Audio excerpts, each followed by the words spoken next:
26.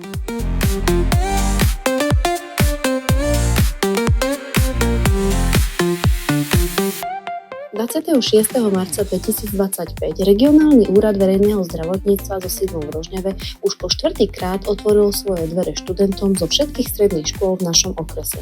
Navštívilo nás 60 študentov aj so svojimi pedagógmi.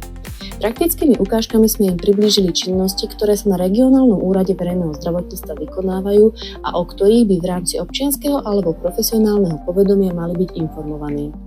Získali poznatky o prevencii infekčných, ale aj chronických neinfekčných ochorení. Boli informovaní aj o možnostiach štúdia odboru verejné zdravotníctvo a o uplatnení absolventov. Veríme, že čas študentov prežitý na 4. ročníku Dňa otvorených dverí bol pre nich prínosný. Všetkým stredným školám ďakujeme za spoluprácu, študentom ďakujeme za návštevu a už teraz sa tešíme na ďalší 5. ročník. Ja som Alexandra Halásová, chodím na gymnázium Pavla Jozefa Šafárika. Mne sa úprimne najviac páčilo oddelenie hygieny životného zdravia, najmä teda kontrola pitnej vody, kde môžem potvrdiť, teda aj som videla, že v Rožňave máme asi tú najčistejšiu vodu, pretože fakt to kontrolujú pomerne aj často. Ale najviac, čo ma zaujalo, bolo vlastne tá poradňa zdravia.